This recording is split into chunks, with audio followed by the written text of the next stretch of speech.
Hi everyone, my name's Karina and I am an author and an illustrator, and today you are in for a real treat because I'm going to be showing you some of the behind the scenes work that went on to create my book, The Girl Who Stole the Stars.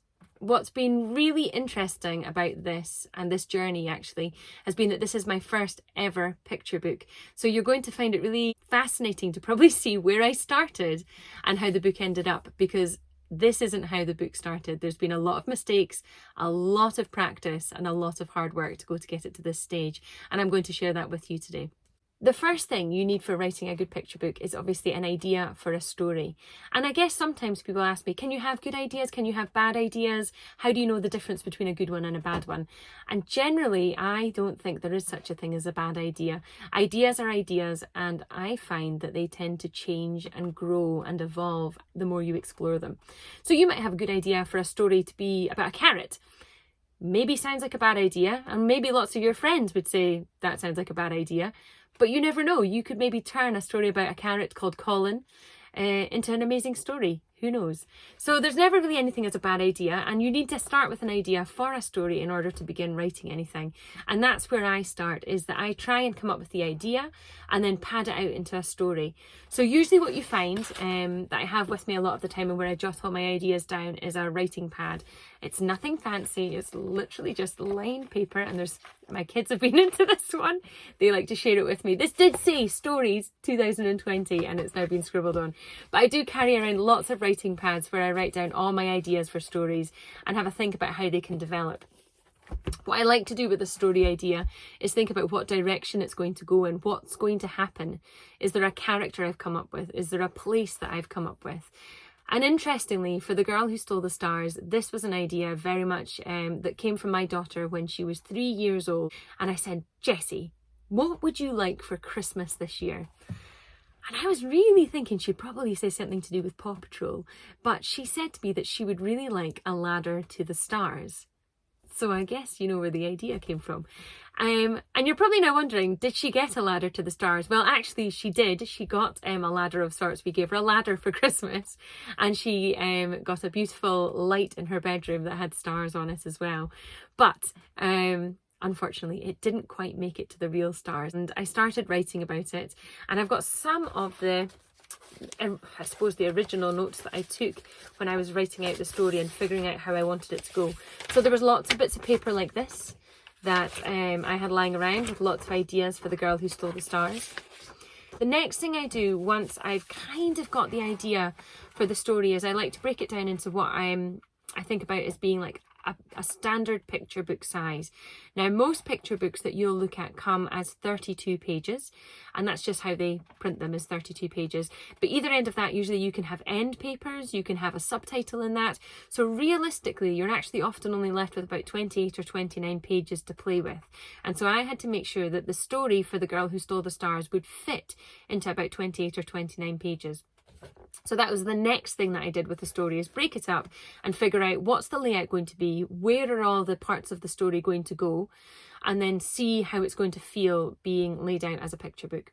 So this was just some examples of me starting to lay it out and adding some of the text and starting to think about, well, what is each page going to look like? Now, interestingly, these look nothing like the end picture book result, but it just gives you an idea as to how I started to think about it. In fact, you might recognise this one here.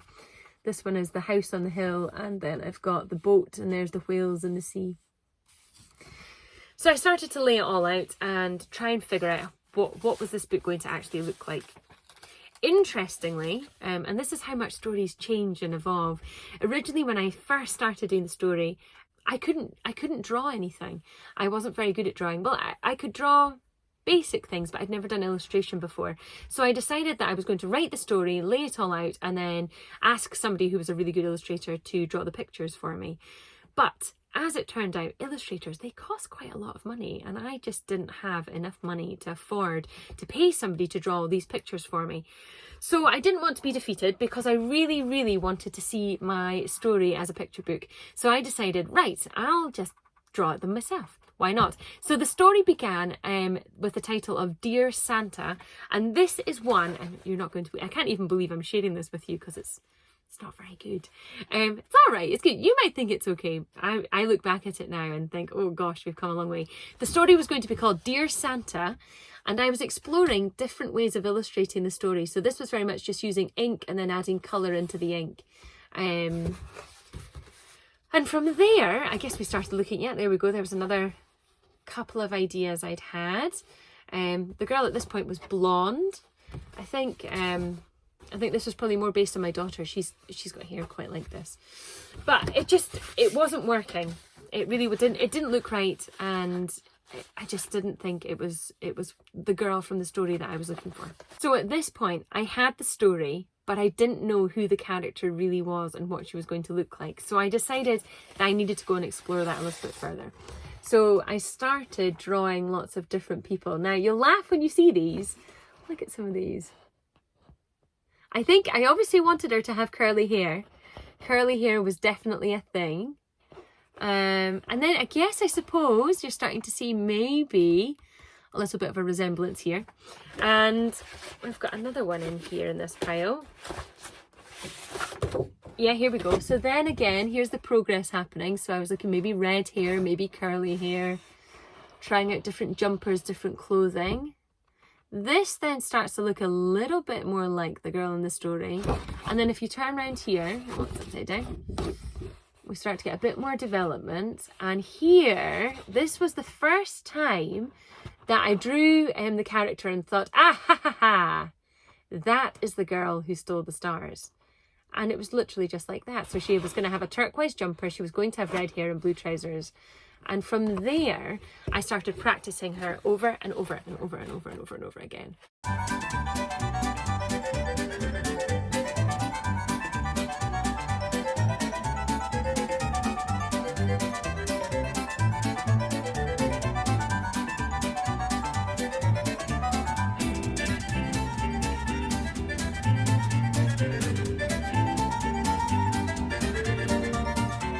I actually think I probably have more pictures of the girl in here, but what I want you to take away from that is that it took a lot of practice, a lot of time and a lot of effort to try and figure out how to draw this character. And that was very much the starting point for me until eventually, and I'll show you because I keep her up here on my ones that made the final cut of the book, I got to, here she is, the image that you now see on the front cover.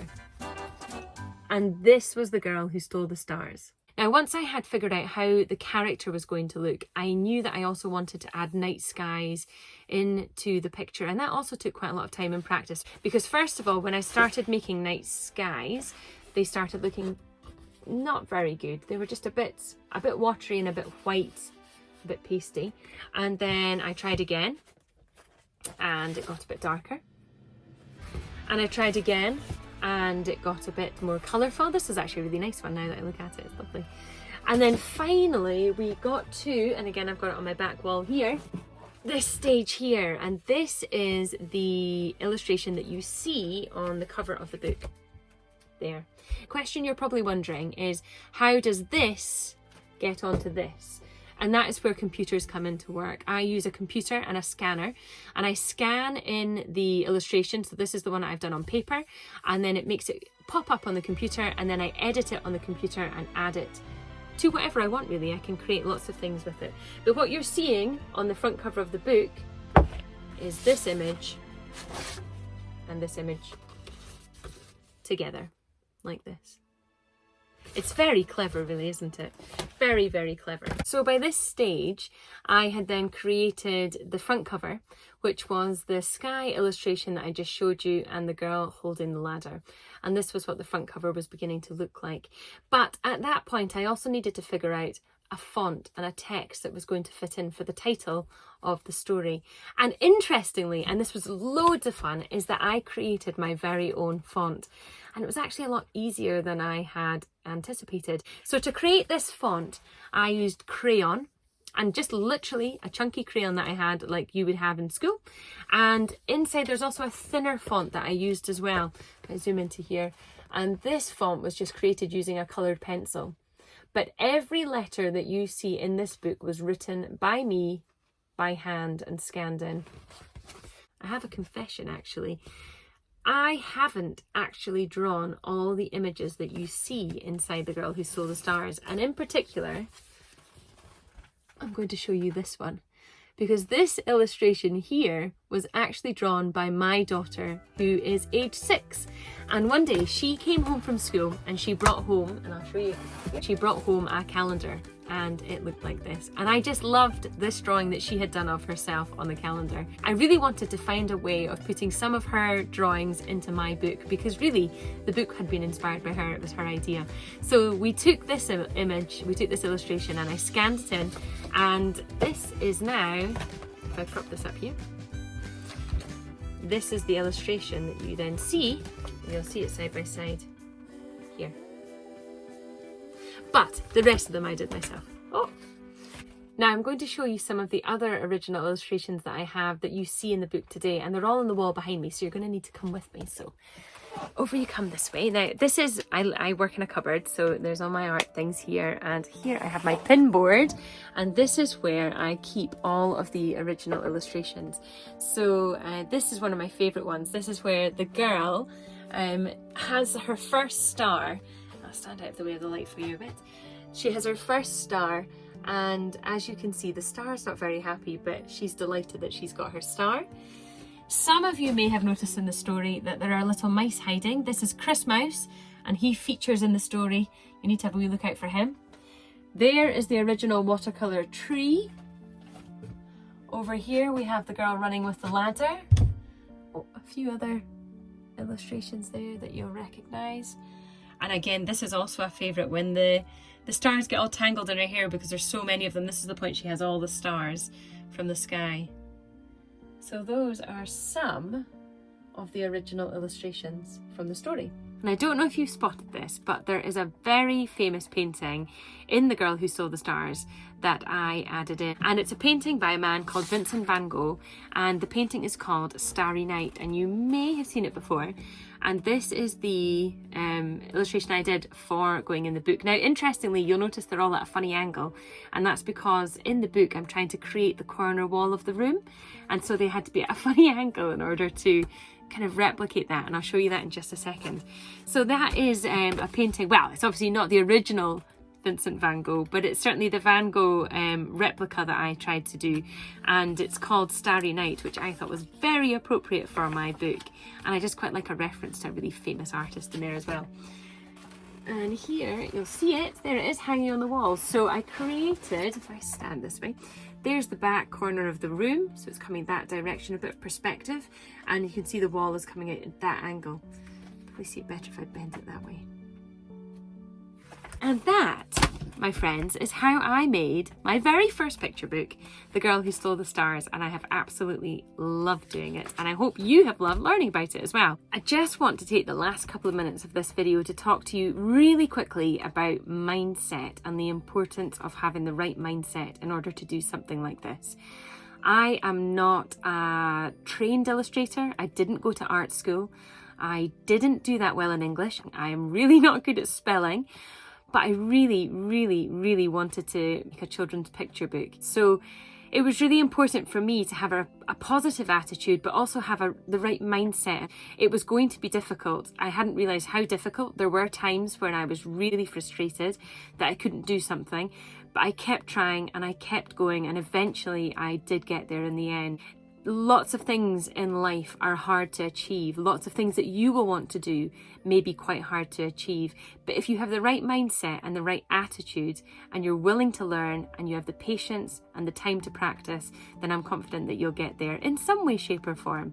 It's amazing sometimes how we can set out on one journey and it can take us in a completely different direction. Anyway, that's all from me.